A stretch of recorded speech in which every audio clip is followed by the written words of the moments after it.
the level of deception and the crimes this man committed while in that town was like something out of a movie, literally. I couldn't believe that it was real.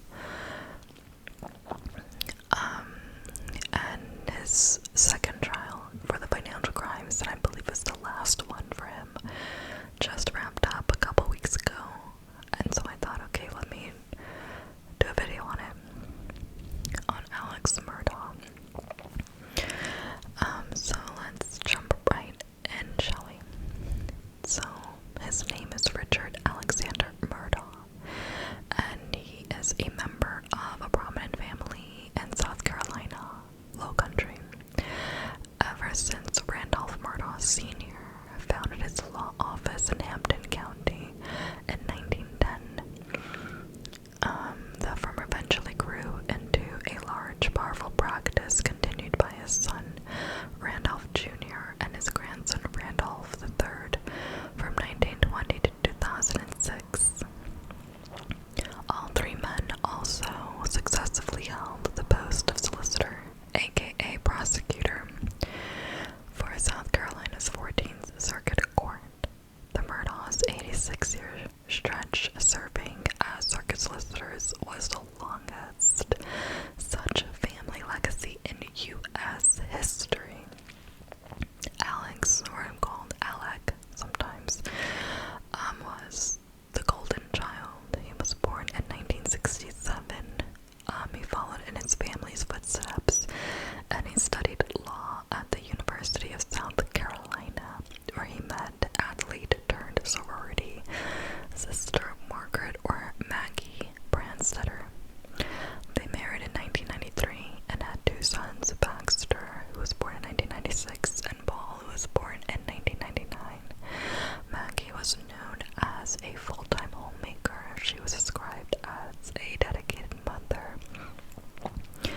And the family lived in absolute opulence, dividing their time between the beach house, a couple of private islands, a massive 1,772-acre estate known as Moselle. The complex contained the Murdaugh home, the dog kennels where Maggie and Paul were found, and a cabin and stretches of swampland. In 2021, September 2021, it was reported that Maggie had actually met with a divorce lawyer 6 weeks prior to her untimely end. So 5 deaths, millions in fraud, and 100 years of family power crumbled to ruin. Alex and both of his sons would face accusations of drug and alcohol addiction, wild, out-of-control behavior in the lead-up to this series of crimes. In particular, Alex's years of extravagant living led to a litany of alleged financial crimes, including fraud, embezzlement, and multiple attempted insurance scams, all of it adding up to around $8.5 million in theft and leading to multiple homicides. The Murdaugh's power seemed to hinder the initial and follow-up investigations into the deaths, leading to the accusations of cover-ups and corruption. Ultimately, what began as a separate investigation into separate crimes would knot themselves into an interconnected web of tragedy. These deaths, all dramatically different, but all linked to the Murdaughs. When Maggie, Murdaugh's sister, Marion Proctor, spoke in front of the jury, she said that Alex Murdaugh never talked about finding the person responsible for the deaths of Maggie and Paul. Meanwhile, the rest of the family lived in absolute fear of the killer. Paul Murdaugh, Alex and Maggie's youngest son, was an undergraduate student at the University of South Carolina. Family and friends described Paul as inquisitive and kind. He took particular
sustained a severe head injury, and she ended up drowning.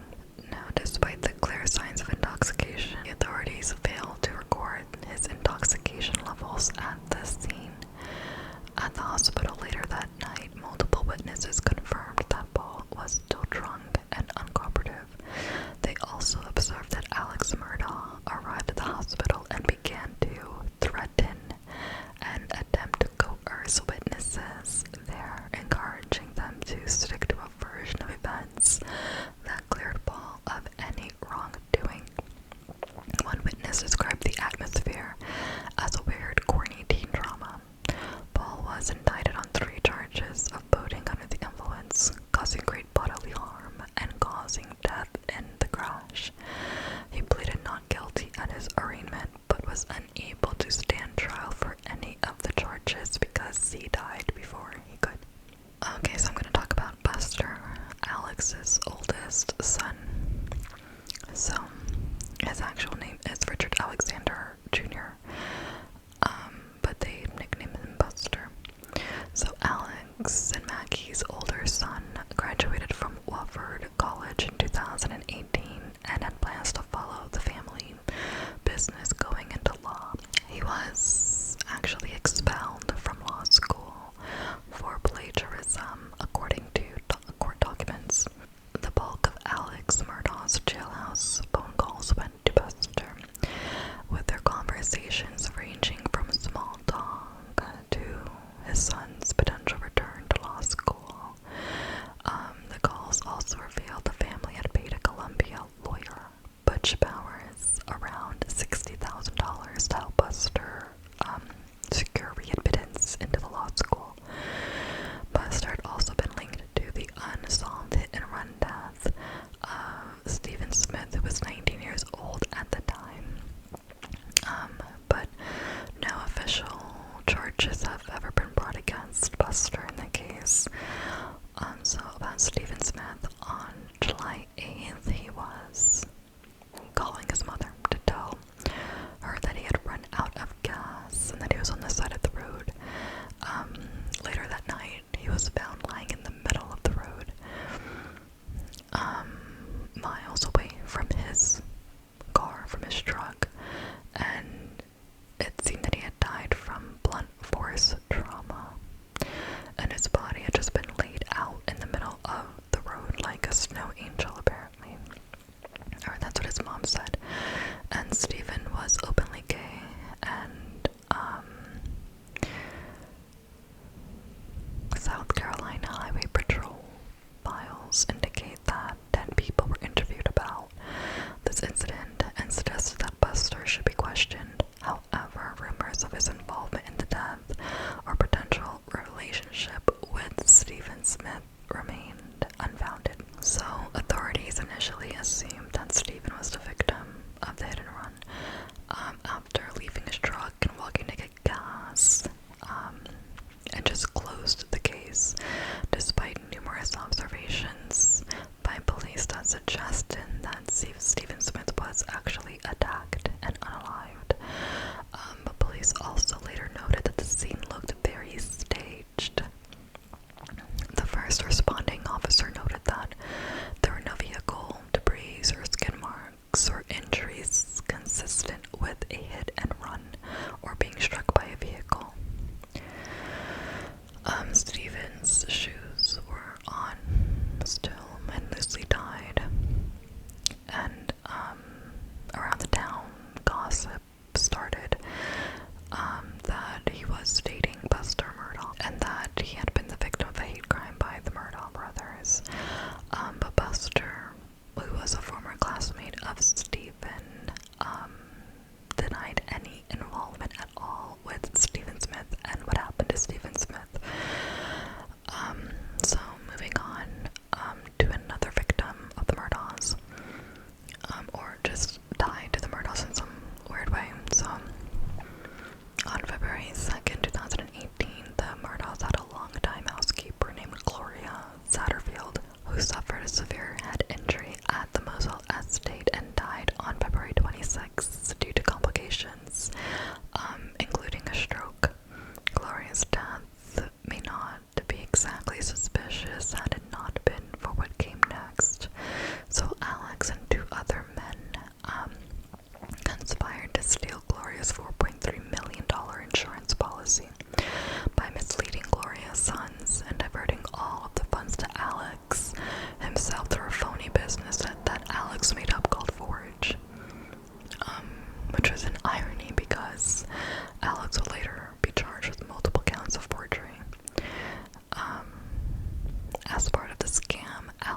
himself. In Gloria's case, Alex displayed suspicious behavior around her death,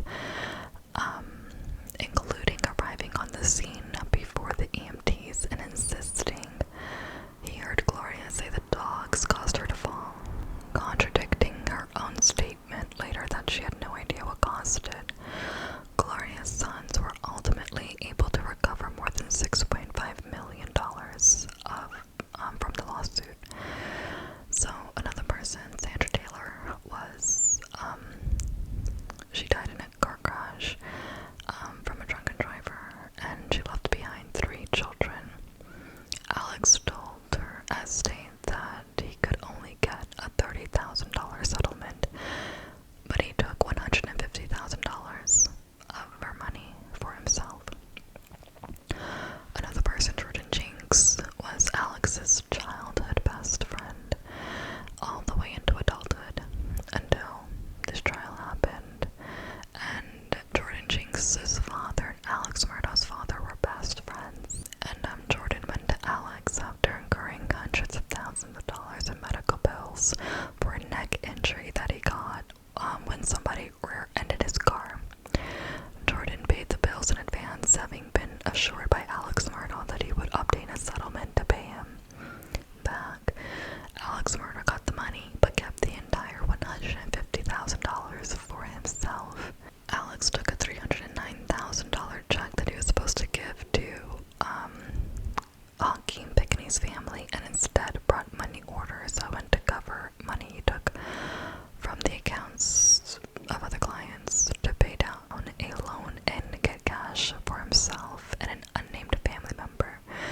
Then when Hakeem died in a nursing home from the lingering effects of his injuries, Alex got an additional $89,000 settlement on Hakeem's behalf, but deposited that check into his account without ever telling Hakeem's family, and Hakeem was a university student who played football.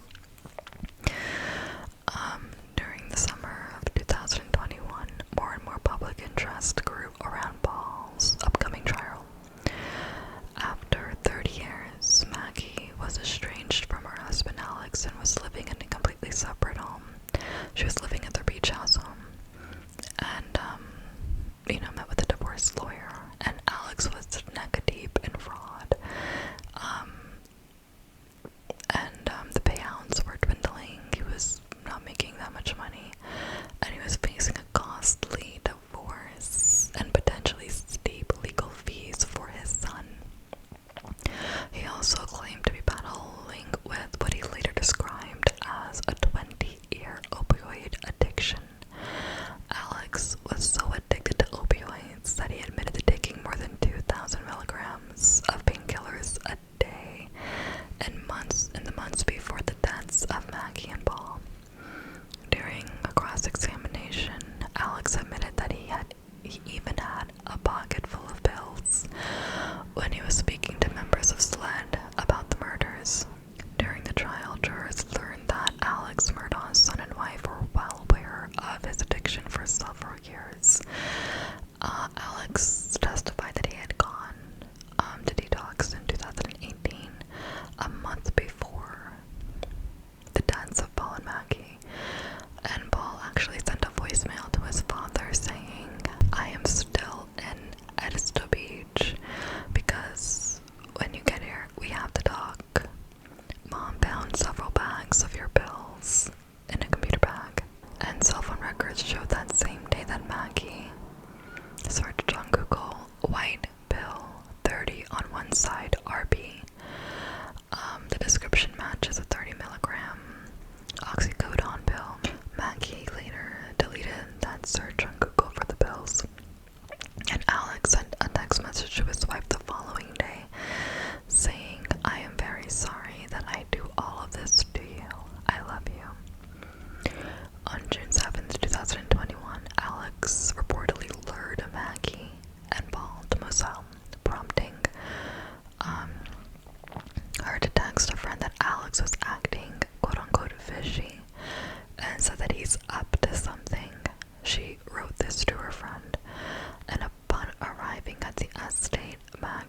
met her son Paul at the family's dog kennels. While they were there, they were unalived, and Alex apparently appeared on the scene shortly after they died and called 911 to report the deaths. Alex said that he believed that Paul and Maggie were unalived because of the boat crash that took place, and that Mallory Beach died as a result, so basically kind of revenge. And that Alex also said that Paul received several threats, horrible threats, in the aftermath of that crash. And those threats were over the top. 3 days after Paul and Maggie died, his father Randolph died. On September 3rd, 2021, Alex resigned from the family's law firm after the firm confronted him over his years of suspected embezzlement. The following day, Alex called 911 to report a strange roadside incident in which he claimed to have had blown a tire.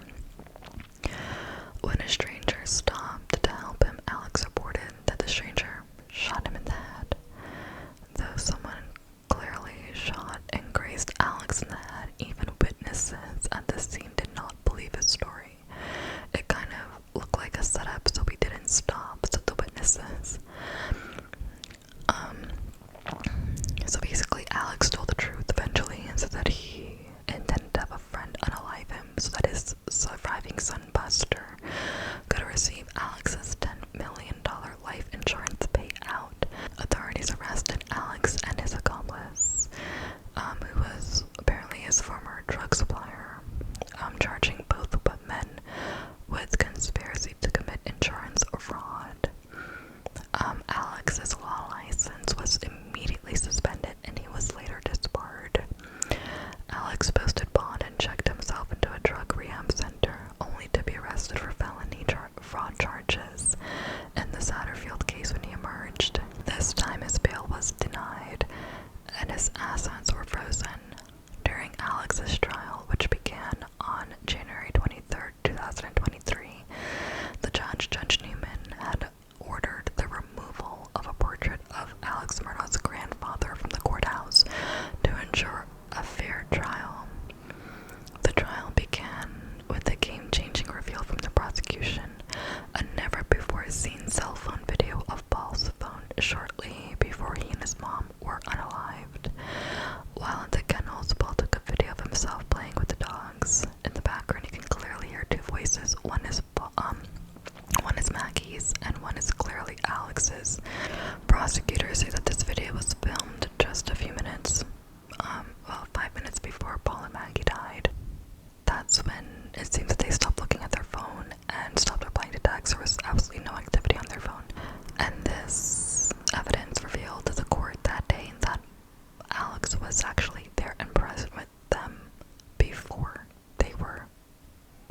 they died. And he claimed that he had only been down at the kennels for a few moments before returning to the house just before Maggie and Paul were unalive, so he was with them. Then he left, and then 2-3 minutes later they died, and then he came back and found them. That's what he says. But the jury saw through it very easily, and after just 2 hours of deliberation, they found Alex guilty. And he was also charged with 101 financial crimes, including breach of trust, money laundering, and tax evasion involving 18 victims. Under the plea deal, the number was reduced to 22 crimes against each of his clients. Alex gave a speech in the court and blamed his drug addiction to painkillers for all the thefts. He gave detailed apologies to his surviving son Buster, his family, his in-laws, and his law partners. He told all of his victims they were welcome to come and visit him and talk to him behind bars. And he says that, "I hope in time each of you will be willing to talk to me. I would like, as time moves on, to continue to reiterate just how sorry I am and how important it is to me that you know that." After the speech, the prosecutor told the judge that Alex could lie and conjure up false sincerity like no one he has ever seen before. "He's good, he can look people in the eye, we've all seen it before," said the prosecutor. "The main thing is that he was so concerned about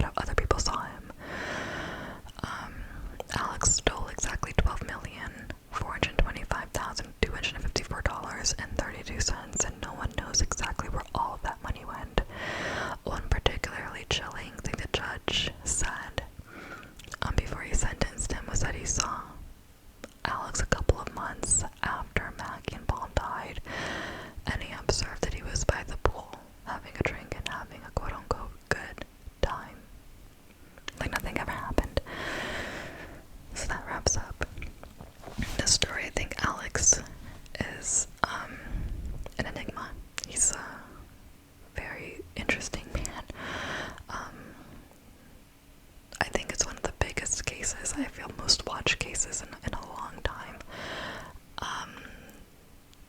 Just such a level of deception, and you think, was this guy always like this? To take advantage and to steal not only from strangers but from people who were in your life since you were a kid, your absolute best friend in the world, like to unalive your wife and your son. And he obviously did that because, number one, he was running out of money. The spotlight was coming on him, and Paul got himself into some trouble. He couldn't deal with it, and Maggie was gonna divorce him. He couldn't. He just got himself into a deeper, darker hole, and was willing to sacrifice his family. I just like how this guy is able to literally look people in the eye and come up with like a fake apology. It's just insane. How is he able? I heard how he talked to his son Buster on the phone, and they never once mentioned Maggie and Paul and how sad they were and how they were grieving. It was just like an everyday conversation. It's just so cold and heartless. I can't speak for Buster, or to Buster really. I don't know what it's like behind the scenes for him. I imagine devastating, but he just seemed, I don't know, he would go to the casino and gamble with his uncle